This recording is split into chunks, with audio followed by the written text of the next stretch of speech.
നമസ്കാരം. ഹരിതം സുന്ദരത്തിലേക്ക് എല്ലാ മാന്യപ്രേക്ഷകർക്കും സ്നേഹം നിറഞ്ഞ സ്വാഗതം.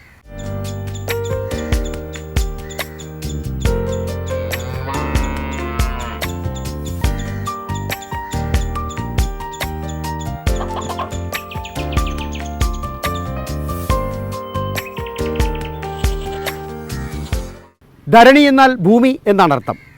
ആ ഭൂമിയിൽ ആകാശത്തെ 1000 കുഞ്ഞു സൂര്യന്മാരെ പ്രതിഷ്ഠിച്ചിരിക്കുകയാണ് മനു. കണ്ണെത്താ ദൂരത്തോളം നീണ്ടുകിടക്കുന്ന സൂര്യകാന്തിപ്പാടവും പച്ചക്കറിപ്പാടവും.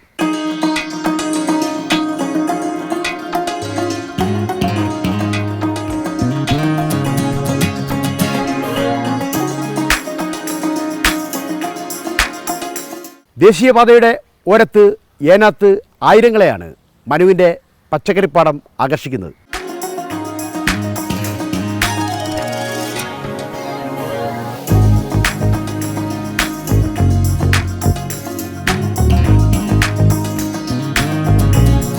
കാണാം താഴത്തെ കുളക്കടയിൽ മനു തീർക്കുന്ന ധരണി ഫാമിലെ കാഴ്ചകൾ.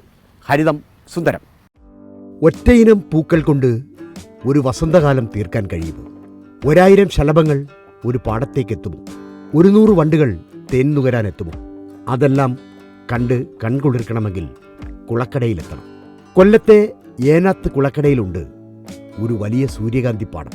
സൂര്യനെ നോക്കി വിരിയുന്ന പൂക്കളാണ് സൂര്യകാന്തികൾ. സൂര്യന്റെ ചായ്വനുസരിച്ച് അങ്ങോട്ടോ ഇങ്ങോട്ടോ ഒക്കെ ചാഞ്ചാടുവാൻ സൂര്യകാന്തിക്കും കൗതുകമാണ്. എല്ലാ വർഷവും ചെയ്യാറുള്ളതുപോലെ ഇത്തവണയും മനുവും അനിലും ചേർന്നാണ് കുളക്കടയിൽ സൂര്യകാന്തി കൃഷി തുടങ്ങിയത്. പരമ്പരാഗത കർഷകരാണ് ഇരുവരും. പാരമ്പര്യം കൊണ്ടുവന്ന പച്ചപ്പാണ് കുളക്കടയിലെ പാടത്തും കാണുന്നത്.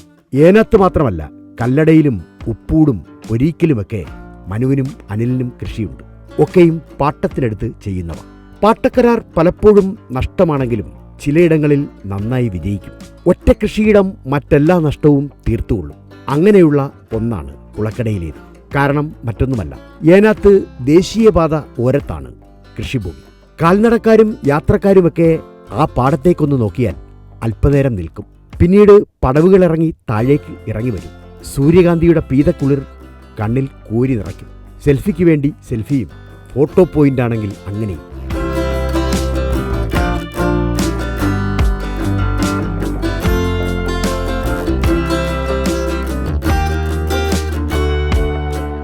സുന്ദരപാണ്ഡ്യപുരത്തും മറ്റും കാണുന്ന സൂര്യകാന്തി പാടം പോലെ തന്നെ ഒന്ന് തീർക്കണം എന്ന ആഗ്രഹം മനുവിനുണ്ടായിരുന്നു. മണ്ണൊരുക്കുകയായിരുന്നു ആദ്യപടി. മണ്ണ് നന്നായി കിളച്ചൊരുക്കി വിത്തിടുകയാണ് രീതി. അടിവളമായി കോഴിവളം തന്നെ ചേർക്കണം. മണ്ണ് ഇളക്കി പിന്നീട് മറിച്ചിട്ട് വിത്ത് വിതറിയാൽ അവ മുളച്ചുകൊള്ളും. മികച്ച ഇനം വിത്തുകൾക്കായി തമിഴ്നാടിനെയാണ് ആശ്രയിച്ചത്. സുന്ദരപാണ്ഡ്യപുരത്തും ചെങ്കോട്ടയിലുമൊക്കെ കറങ്ങി. ഒടുവിൽ കോയമ്പത്തൂരിൽ നിന്ന് തന്നെ വിത്തെത്തിച്ചു. 70ഓളം ദിവസങ്ങളുണ്ട് സൂര്യകാന്തിയുടെ ആയുസ്. അതിനിടയിൽ പാടം മനോഹരമാക്കുകയാണ് വേണ്ടത്. കളകൾ വളരാൻ പാടില്ല. പുതയിടൽ രീതി എന്തായാലും ഇത്തവണ പരീക്ഷിച്ചില്ല. കളകൾ അല്പമായിക്കോട്ടെ, ഭൂമിയിൽ കാണുമ്പോൾ ഒരു പച്ചപ്പുണ്ടാകണം. പച്ചപ്പിനിടയിൽ നിന്ന് സൂര്യകാന്തി പൂക്കൾ ഉയർന്നു വരണം. ഏപ്രിൽ മെയ് മാസങ്ങളിൽ തന്നെ പൂക്കൾ ഉണ്ടാവണം. എങ്കിലേ കേരളത്തിൽ അത് വിജയിക്കൂ. വേനൽ പൂർണ്ണമായും സൂര്യകാന്തിക്ക് വേണ്ടതാണ്. എങ്കിലും വല്ലപ്പോഴും ഒരു മഴ പെയ്താൽ അത്രയ്ക്ക് നല്ലത്. മഴയില്ലെങ്കിൽ പിന്നെ നന തന്നെ രീതി.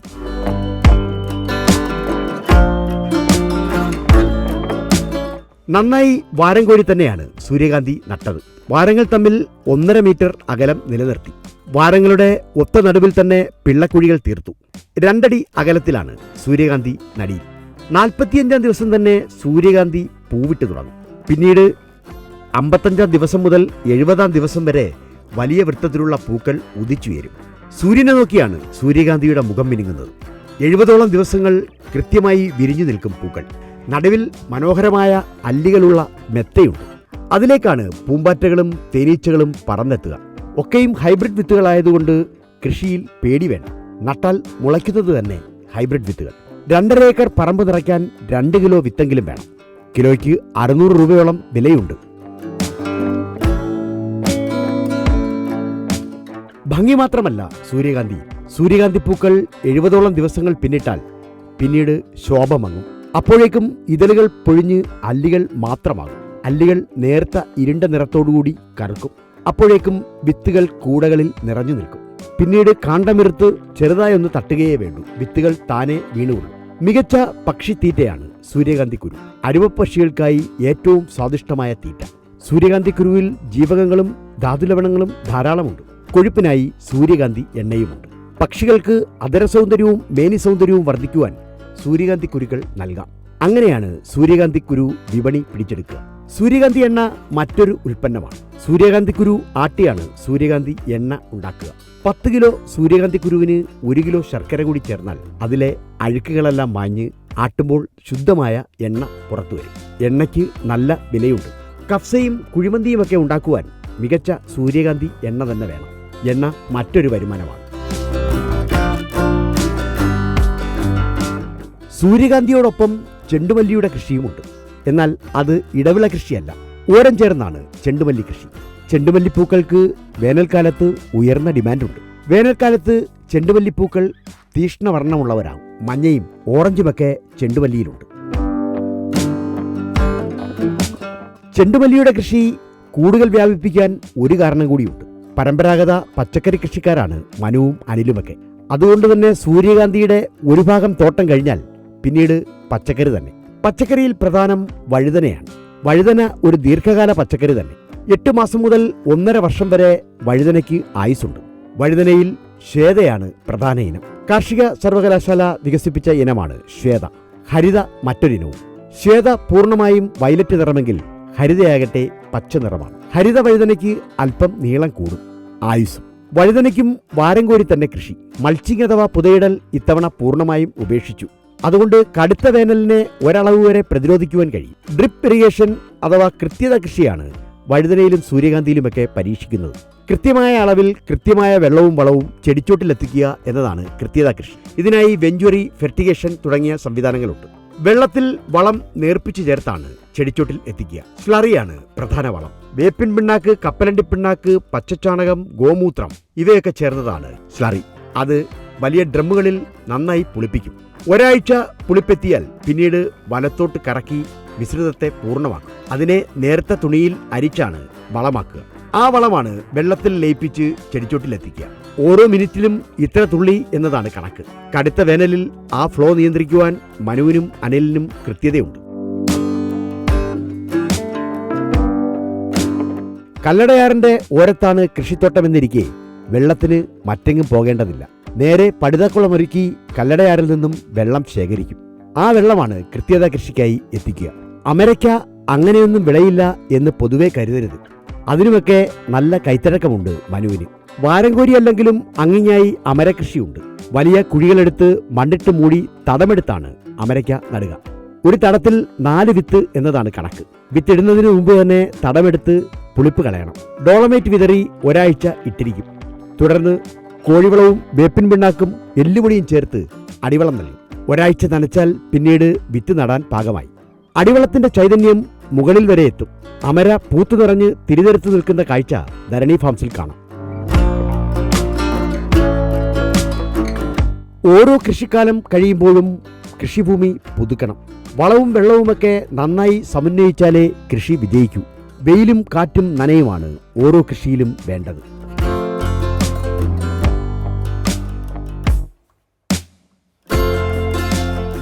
ധരണി ഫാമിൻ്റെ നായകൻ മനു നമ്മോടൊപ്പം ഉണ്ട്. അദ്ദേഹവുമായി ചില വിശേഷങ്ങൾ പങ്കുവയ്ക്കാം.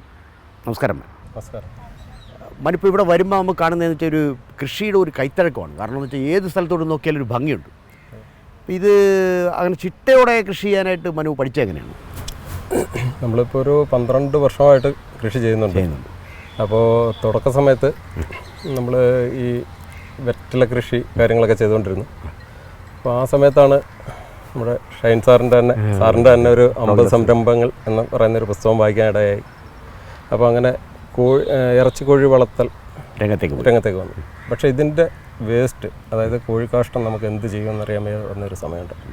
ആ സമയത്ത് നമ്മൾ അവിടെ അടുത്തുള്ളൊരു ചേട്ടൻ്റെ കയ്യിൽ നിന്ന് 1 ഏക്കറോളം സ്ഥലം ലീസിനെടുത്ത് കൃഷി ചെയ്യുകയും പച്ചക്കറി ചെയ്യുകയും അതിൽ വിജയം ആവുകയും ചെയ്തു.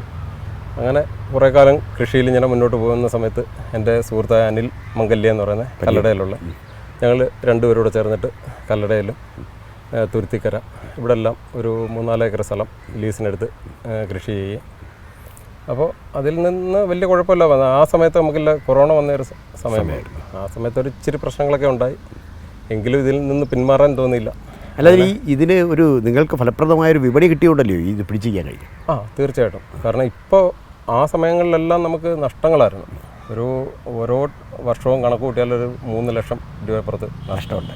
അപ്പം ഞങ്ങൾ പലപ്പോഴും വിചാരിച്ചിട്ടുണ്ട് കൃഷി നിർത്താമെന്ന് വരെ വിചാരിച്ചിട്ടുണ്ട്. അങ്ങനെ ഞങ്ങൾ പിന്നീട് ഈ ഒരു സ്ഥലം നമ്മുടെ ശ്രദ്ധയിൽപ്പെടുകയും ഇതിൻ്റെ ഓണർ ഇവിടെ കുളക്കടയിലുള്ള ചന്ദ്രഭാനു തിരുമേനി പോയി ലീസിന് തന്നെയായിരുന്നു. ലീസിന് തന്നു എന്ന് പേരിനേ ഉള്ളൂ. കക്ഷി വലിയ സപ്പോർട്ടാണ് നമുക്കിതെല്ലാം. എന്തായാലും ഇത് ദേശീയപാതയുടെ ഓരത്തായതുകൊണ്ട് ഈ ധാരാളം ആളുകൾ ഈ കൃഷി കാണാൻ തന്നെ ഇവിടെ വന്ന് ഇറങ്ങും. അപ്പോൾ അവർക്കെല്ലാം കൊടുക്കാൻ കഴിയുന്ന രീതിയിൽ ഉൽപ്പന്നങ്ങൾ ഒരു കടയിലുണ്ട്. ഇപ്പോൾ ഇവിടെ നമ്മൾ സൂര്യകാന്തി ചെയ്തപ്പോഴത്തേക്കുള്ള ഒരു പ്രശ്നമെന്ന് വെച്ചാൽ നമ്മുടെ മറ്റുള്ള തോട്ടങ്ങൾ, ഇപ്പോൾ കല്ലടയിൽ, എടക്കിടം, തേവലപ്പുറം, നെടുവത്തൂർ, ഇവിടെ എല്ലാം ഉള്ള സ്ഥലങ്ങളിൽ മൊത്തം പച്ചക്കറി ചെയ്യേണ്ടി വന്നു. അപ്പോൾ വാഴക്കൃഷി നമുക്ക് ഇത്തിരി കുറവായിട്ട് വന്നു. അപ്പോൾ അതുകൊണ്ട് ഇപ്പോൾ കൊലയെല്ലാം നമുക്കിപ്പോൾ നമ്മുടെ സുഹൃത്തുക്കളായ കർഷകർക്കിൽ നിന്ന് തന്നെ എടുക്കുന്ന ഒരു രീതിയായി ഇപ്പോൾ കണ്ടുവരും. വിവിധ പാടങ്ങളിൽ കൃഷി ചെയ്യുന്ന ഉൽപ്പന്നങ്ങൾക്കായി ഒന്നാം തരം ഒരു വിപണി തന്നെ ഒരുക്കിയിട്ടുണ്ട് ദേശീയപാത ഓരത്ത്. ധരണി ഫാംസിന്റെ പ്രധാന ആകർഷണവും ഇതുതന്നെ. വെണ്ടയ്ക്കായും വെള്ളരിയും വഴുതനയും തക്കാളിയും പയറും കോവലുമൊക്കെ അവിടെ എത്തും. വാഴക്കൊലകൾ നിരന്നങ്ങനെ കിടക്കും. കിഴങ്ങുവർഗ വിളകളായ ചേനയും ചേമ്പും കാച്ചിലും മധുരക്കിഴങ്ങുമൊക്കെ എത്തും. സഞ്ചാരികൾക്ക് ചീരയും ചക്കയും ചാമയുമൊക്കെ വാങ്ങാൻ ഒന്നാം തരം അവസരമുണ്ട്. അനിലിനാണ് വിപണിയുടെ ചുമതല. ഹോർട്ടിക്കൾച്ചർ വിപണിയിലെ മൂല്യമനുസരിച്ചാണ് വിളകളുടെ വില നിശ്ചയിക്കുക. അല്പം ഏറിയും കുറഞ്ഞുമൊക്കെ വില വന്നിരിക്കും. എങ്കിലും ആവശ്യക്കാർക്ക് അതൊന്നും ഒരു പ്രശ്നമല്ല. വിഷരഹിതമായ ഒന്നാം തരം ഉൽപ്പന്നങ്ങൾ വാങ്ങി വീട്ടിലേക്ക് പോകാം. അതാണ് ആശ്വാസം.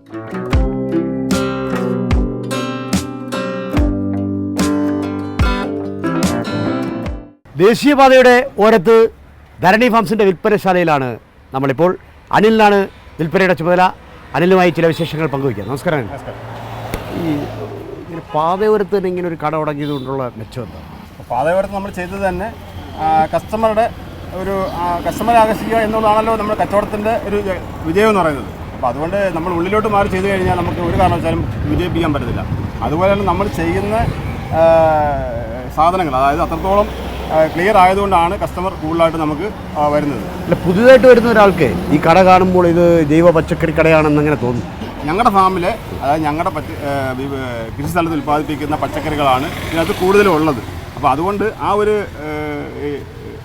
ഇവിടെ നമുക്ക് ഇല്ലാത്ത സാധനം എന്ന് പറഞ്ഞാൽ സവാളയില്ല, കിഴങ്ങില്ല, കൊച്ചുള്ളിയില്ല, വെളുത്തുള്ളിയില്ല, അങ്ങനെ സാധനങ്ങളൊന്നുമില്ല. നമ്മുടെ കൃഷി സ്ഥലത്ത് ഉൽപ്പാദിപ്പിക്കുന്ന പച്ചക്കറികൾ മാത്രമാണ് നമ്മുടെ ഇവിടെ വെക്കുന്നത്. അതുകൊണ്ട് വരുന്ന കസ്റ്റമർക്ക് അറിയാൻ പറ്റും ഇത് അവരുടെ കൃഷി സാധനങ്ങൾ തന്നെയാണ് എന്നുള്ളത്. എല്ലാ കാലത്തും ഈ കട ഇങ്ങനെ നിറയ്ക്കാൻ പറ്റും? എല്ലാ കാലത്തും പറ്റത്തില്ല. ഓരോ സീസണിലെ വിളകൾക്ക് ഏറ്റവും കുറച്ചിലുണ്ടാവും. ഇപ്പം മഴക്കാലമായി കഴിഞ്ഞാൽ നമ്മൾ എങ്ങനെ വെക്കാലും പയറുകളായാലും പൂക്കൾ കുറവായിരിക്കും മഴ കൂടുതലാകുമ്പോഴത്തേന്. അപ്പം അതിൻ്റെതായ ഏറ്റക്കുറവുണ്ടാവും. ഓരോ സാധനങ്ങൾ മഴക്കാലത്ത് നിന്ന് കൂടുതൽ കിട്ടുന്ന സാധനങ്ങളുണ്ട്. അപ്പോൾ ഈ ഇതിലേക്ക് വിലയൊക്കെ നിശ്ചയിക്കുന്നത് എങ്ങനെ? വില നമ്മൾ ഈ സാധാരണ പച്ചക്കറിയേക്കാളും വില കൂടുതൽ തന്നെയാണ് നമ്മുടെ പച്ചക്കറിക്ക്. കാരണം അത്രത്തോളം നമ്മൾ അതിനെ നോക്കിയിട്ടാണ് ഇത് ചെയ്യുന്നത്. അതിന് ഉപയോഗിക്കുന്ന വളങ്ങൾ, കോഴിവളം തന്നെ ആയാലും ഇപ്പോൾ ഏകദേശം ഒരു ചാക്ക് വളം നമ്മുടെ സൈഡിലെത്താൻ വേണ്ടി 100 രൂപയ്ക്ക് അടുത്ത് വിലയാണ് ഒരു ചാക്ക് വളം ഇറങ്ങാൻ പറ്റുന്നത്. അപ്പോൾ അതുപോലെ വേപ്പ് മണ്ണാക്ക്, എല്ലുപൊടി ഇതൊക്കെ ചേർക്കുമ്പോൾ നമുക്ക് അതിൻ്റേതായ രീതിയിലാണ് വരും. പിന്നെ നമുക്ക് സ്ലറിയാണ് കൂടുതലായിട്ട് കൊടുക്കുന്നത്. അപ്പോൾ അതിനും ചിലവുള്ളത് തന്നെയാണ്. അതിനകത്ത് ഗോമൂത്രം, കപ്പലിൽ പിണ്ണാക്കിന് ഇപ്പോൾ 65-70 രൂപയ്ക്ക് അടുത്ത് വിലയായിട്ടുണ്ട്.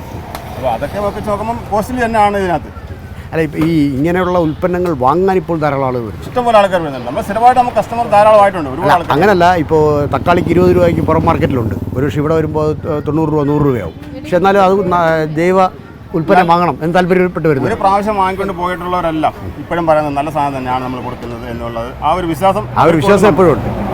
ഇത് തന്നെയല്ല, ഈ സാധനം തന്നെയാണ് ഞങ്ങളുടെ വീട്ടിലും അല്ലെങ്കിൽ എൻ്റെ കൂട്ടുകാരനായ അവരുടെ വീട്ടിലും നമ്മുടെ സ്റ്റാഫുകളുടെ വീട്ടിലായാലും എല്ലാവരും കഴിക്കുന്നത്.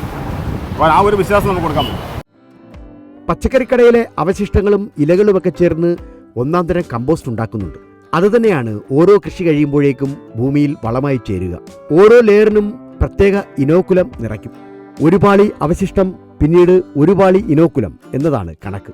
70-ാം ദിവസം ഒന്നാം തരം കമ്പോസ്റ്റ് റെഡിയാവും. അത് മണ്ണുമായി കൂട്ടിയിളക്കി നനച്ചാൽ പിന്നീട് മറ്റടിവളങ്ങൾ ആവശ്യമില്ല. സൂര്യകാന്തിയും സൂര്യകാന്തിപ്പാടവുമൊക്കെ ഒരു പ്രധാന കൃഷിയായി ഇന്നും കരുതുന്നില്ല. എങ്കിലും ധാരാളം പേരെ ആകർഷിക്കാൻ അതുകൊണ്ട് കഴിയുന്നുണ്ട്. സൂര്യകാന്തി പൂക്കളുടെ സൗന്ദര്യം തേടിയെത്തുന്നവർ പച്ചക്കറി വാങ്ങി തനിയെ പൊയ്ക്കൊള്ളൂ. അത് മറ്റൊരു തന്ത്രം കൂടിയാണ്. ഈ ഉൽപ്പന്നങ്ങളൊക്കെ വാങ്ങിക്കാൻ വരുന്ന ആളുകളുടെ അഭിപ്രായം എന്താ? ഉൽപ്പന്നങ്ങൾ ഇപ്പോൾ ഇവിടെ സൂര്യകാന്തി ചെയ്തുകൊണ്ടാണ് ആൾക്കാർക്ക് ഇവിടെ വന്ന് വിളവെടുക്കാൻ പറ്റാത്തത്. മറ്റേതെന്ന് പറഞ്ഞാൽ നേരത്തെ നമ്മളിവിടെ ചെയ്യുന്ന പച്ചക്കറി കസ്റ്റമർ നേരിട്ട് ഇവിടെ ഇറങ്ങി വന്ന് ഇവിടുന്ന് വിളവെടുത്ത് കടയിൽ കൊണ്ടുവന്ന് ബില്ലടിച്ച് കൊണ്ടുപോകും. അവർക്ക് വലിയ സന്തോഷം. പക്ഷേ ഈ ഒരു സൂര്യകാന്തി അങ്ങോട്ട് കഴിഞ്ഞാൽ അടുത്ത ഇപ്പോൾ ഓണക്കൃഷി വരുന്നുണ്ട്. ഇതെല്ലാം നമ്മൾ ആ ഒരു സിസ്റ്റത്തിലേ ചെയ്തിട്ടുണ്ട്. ഇതിൻ്റെ വളമൊക്കെ എങ്ങനെയാണ്? വളം കോഴിവളം നമ്മൾ കൂടുതലും ചെയ്യുന്നത്. അടിവളമായിട്ട് കൊണ്ടുവരും. അടിവളം കോഴിവളം, പിന്നീട് സ്ലറി ഉണ്ടാക്കി ട്രിപ്പ് വഴി കൊടുക്കുന്നുണ്ട്. അല്ലാതെ ചുവട്ടിൽ ഈ മൾച്ചിങ്ങിൻ്റെ ഇടയ്ക്കൂടെ ഒഴിച്ചു കൊടുക്കുന്നുണ്ട്. തളിച്ചു കൊടുക്കും. അപ്പോൾ ഈ ഒരു കൃഷി കഴിഞ്ഞതിന് ശേഷം അതേ ഏരിയയിൽ തന്നെ പിന്നെ അടുത്ത കൃഷി കൃഷി ആരംഭിക്കില്ലല്ലോ? അല്ല, പറ്റത്തില്ല. അപ്പോൾ ക്രോപ്പ് റൊട്ടേഷൻ വേറെ മാറി ഇങ്ങനെ ചെയ്തുകൊണ്ടിരിക്കും. പിന്നെ ഒരു നേട്ടം എന്താണെന്ന് വെച്ചാൽ നമ്മളിപ്പോൾ ഒരേക്കർ അല്ലെ 2 ഏക്കർ സ്ഥലം ഒരുമിച്ച് കൃഷി ചെയ്യുമ്പോൾ അവിടെ ഒരു 20 ഐറ്റം പച്ചക്കറിയെങ്കിലും നമ്മൾ സമ്മിശ്രമായിട്ട് കൃഷി ചെയ്യുക. എന്താ അതുകൊണ്ടുള്ള ഗുണം? അതുകൊണ്ടുള്ള ഗുണമെന്ന് വെച്ചാൽ കീടശല്യം ഒരുപാട് കുറവാണ് നമ്മൾ കണ്ടിടത്തോളം. ഇപ്പം ഞാൻ വയലിൽ ആദ്യമായിട്ട് കൃഷി ചെയ്ത് പയർ ചെയ്ത്, ഇപ്പോൾ ഈ പയർ ചെയ്തപ്പോൾ മൊത്തവും ചാഴിയുടെ ശല്യം, പുഴുവിൻ്റെ ശല്യം, മുഞ്ഞയുടെ ശല്യം ഇതല്ല. എന്നാൽ പിറ്റേ വർഷം ഒരാൾ നമ്മുടെ ഒരു സുഹൃത്ത് തന്നെ പറഞ്ഞു തന്നു, നിങ്ങൾ ഇങ്ങനെ ഒന്ന് ചെയ്തു നോക്കുക. നമ്മളിങ്ങനെ പഠിക്കുക, ഓരോ കൃഷി കഴിയുമ്പോഴും പഠിച്ചുകൊണ്ടിരിക്കുകയാണ്. അപ്പോൾ അതനുസരിച്ച് നമ്മൾ ഒരു 7 ഐറ്റം പച്ചക്കറി ആ തോട്ടത്തിൽ ചെയ്തു. പക്ഷേ നമുക്കൊരു വലിയ നഷ്ടങ്ങളൊന്നും ഇല്ലാതെ പോയി. അപ്പോൾ അതിൽ നിന്ന് ഉൾക്കൊണ്ട ഒരു രീതിയാണ് പിന്നീട് മൊത്തം നമ്മൾ ചെയ്യുന്നത്. ഇപ്പോൾ ഓരോരുത്തരും ഇപ്പോൾ 1 ഏക്കർ സ്ഥലം എടുത്തിട്ട് പയർ കൃഷി ചെയ്യും, നഷ്ടമാണ്, കൃഷി ചെയ്യുന്ന മൊത്തവും നഷ്ടമാണെന്ന് പറഞ്ഞുകൊണ്ട് കിടക്കും. പക്ഷേ അതൊന്നുമല്ല. കാരണം നമ്മൾ സമ്മിശ്രമായിട്ടുള്ള കൃഷികൾ ചെയ്ത് പഠിക്കണം. ഇപ്പോൾ ഇവിടെ നിങ്ങൾ കൃത്യത കൃഷിയാണ് ചെയ്യുന്നത്. കാരണം എന്ന് വെച്ചാൽ ഓരോ ചെടിക്കും ആവശ്യമായ വെള്ളവും വളവും വേണ്ടത്ര അളവിൽ എത്തിക്കാന്നുള്ളത്. അതുകൊണ്ട് നേട്ടമുണ്ട്. വെള്ളമില്ലാത്തതിൻ്റെ ഇല്ല, വെള്ളം നമുക്ക് സാധാരണ ഓസ് വെച്ചെല്ലാം നമ്മൾ ഒഴിക്കുന്നതിനേക്കാളും അതിൻ്റെ 4/1 വെള്ളം മതി ട്രിപ്പ് ഒഴിയാകുമ്പോൾ. ചെടിക്ക് ആവശ്യത്തിനുള്ള വെള്ളം എവിടെ നിന്നാണ്? ഈ വെള്ളത്തിൻ്റെ ഉറവ എവിടെയാണ്? പ്രഭവ ഒരു വലിയൊരു കുളമുണ്ട്. അപ്പോൾ അതിൽ നിന്ന് എടുത്ത് ഈ ടാങ്കിനകത്ത് അടിച്ച് അവിടെ നിന്നാണ് ഇത്. അപ്പോൾ ഈ ഇത്തരം വിളകൾക്കിടയിലൂടെ ഈ സൂര്യകാന്തി ഇതിനോട് ചേർന്ന് 6ൻ്റെ തീരമാണ്. അതുകൊണ്ട് നമുക്കൊരു കുളം കുടിച്ചതുകൊണ്ട് വെള്ളം കിട്ടുന്നുണ്ട്. ഏതാറാണ് ഇത് വഴിയോ? ഇത് കല്ലട. ഇപ്പോൾ ഈ ഇത്രയും വിളവുകൾക്കിടയിലൂടെ ആളുകളെ ആകർഷിക്കുവാൻ വേണ്ടി ഈ സൂര്യകാന്തി ചെയ്യുന്നതുകൊണ്ട് ഈ വിളകൾക്ക് എന്തെങ്കിലും നേട്ടമുണ്ട്? സൂര്യകാന്തി ചെയ്യുന്നുണ്ട്. ഇപ്പോൾ നമുക്ക് വരുന്ന ഒരു കസ്റ്റമർക്ക് കാണാൻ കഴിയുന്ന ഒരു കാര്യം ഇവിടെ തേനീച്ചകളും വൻതേനും ചെറുതേനും പൂമ്പാറ്റകളും എല്ലാം പറന്ന് നടക്കുന്നത്. കാരണം നമ്മളിവിടെ മറ്റ് കീടനാശിനികളോ മറ്റ് കാര്യങ്ങളോ ഇതിനകത്ത് ഉപയോഗിച്ചെങ്കിൽ ഇതൊന്നും ഇവിടെ കാണത്തില്ല. അതാണ് ഇതിനകത്ത്. പിന്നെ തേനീച്ചപ്പെട്ടി എന്താ ഇവിടെ വെക്കാത്തതെന്ന് ചോദിച്ചാൽ, കാരണം ഇവിടെ ഹൈവേ ആണ്. അപ്പോൾ രാത്രി സമയങ്ങളിൽ ഈ ഹൈവേയിൽ ലൈറ്റ് വെട്ടം വരുമ്പോൾ ഓവറായിട്ട് വരുമ്പം ഈ തേനീച്ച മൊത്തം ഇറങ്ങിപ്പോകുന്നു. അപ്പോൾ നമ്മൾ കുറേ വെച്ചിരുന്നായിരുന്നു, അതെല്ലാം പിന്നെ ഒഴിവാക്കിയിട്ട് നമ്മുടെ മറ്റുള്ള തോട്ടങ്ങളിലോട്ട് മാറ്റിയത്. അപ്പം മതിലെല്ലാം ഉള്ള തോട്ടങ്ങളിലോട്ട് മാറ്റി. ഈ സൂര്യകാന്തിയിൽ നിന്നുള്ള വരുമാനം എങ്ങനെ? സൂര്യകാന്തി വരുമാനം എന്നുള്ളത് നമ്മുടെ ഒരു ഇഷ്ടമായിരുന്നു. നല്ലൊരു തോട്ടം സെറ്റ് ചെയ്യണം. ഇപ്പോൾ കഴിഞ്ഞ പ്രാവശ്യം ചെയ്തു, അതിനകത്ത് കുറേ നഷ്ടങ്ങളൊക്കെ ഉണ്ടായിരുന്നു. പിന്നെ ഇപ്രാവശ്യം ഞാനും അല്ലേട്ടനും കൂടെ തീരുമാനിച്ചു, ഇപ്രാവശ്യം നമുക്ക് എന്തായാലും നല്ല രീതിയിൽ ചെയ്യണം. ഇപ്പോൾ ഈ ഇങ്ങനെ ചെയ്തു, ഇനിയിപ്പോൾ എല്ലാ വർഷവും ഈ പറമ്പിൽ തന്നെ ഇതേപോലെ തന്നെ കൃഷി പ്രതീക്ഷിക്കാമോ? ഇല്ല സാറേ, കാരണം നമുക്ക് കൃഷിയാണ്, പച്ചക്കറി കൃഷിയാണ് പ്രധാനം. പിന്നെ ഇത് സൂര്യകാന്തി കഴിഞ്ഞ പ്രാവശ്യം ചെയ്ത് വിജയിക്കാതെ വന്നപ്പോൾ ഞങ്ങൾ അല്ലേട്ടനും ഞാനും കൂടെ തീരുമാനിച്ചൊരു കാര്യമാണ്, ഈ പ്രാവശ്യം എന്തായാലും സൂര്യകാന്തി ചെയ്യണം. പക്ഷേ അതിനകത്ത് 3-3.5 ലക്ഷം രൂപ പോയി കിട്ടിയിട്ട് ഇരിക്കുക. പിന്നെ ഇതിനകത്ത് നിന്ന് കിട്ടുന്ന ഒരു ചെറിയ എൻട്രി ഫീസ് കിട്ടുന്നുണ്ട്, അതിനകത്ത് കിട്ടുന്നത് മിച്ചം, അത്രയേ ഉള്ളൂ. ഓരോന്നും അല്ലത്. പിന്നെ നമ്മുടെ തോട്ടം അല്ലെ നമ്മുടെ ധരണി ഫാം എന്നുള്ളൊരു പേര് ആൾക്കാർ ശ്രദ്ധിക്കപ്പെട്ടു. അവർ നാളെയും ഇവിടെ വന്ന് നമ്മുടെ പച്ചക്കറി വിളവെടുക്കാനും അല്ലെ നമ്മുടെ തോട്ടത്തിൽ ഇറങ്ങി ഇതെല്ലാം കാണാനും എല്ലാം വരും. ആ ഒരു ഇത് കഴിഞ്ഞ പ്രാവശ്യം തന്നെ ഒരുപാട് ആൾക്കാർ വന്ന് അതിന് ശേഷമാണ് നമ്മുടെ കൃഷി വികസിപ്പിച്ചത്. ഇപ്പോൾ തന്നെ അതിന് ശേഷം നമ്മൾ കഴിഞ്ഞ വർഷത്തിനേക്കാളും 4 ഏക്കർ സ്ഥലം അധികം എടുത്താണ് ഇപ്പോൾ കൃഷി ചെയ്യുന്നത്.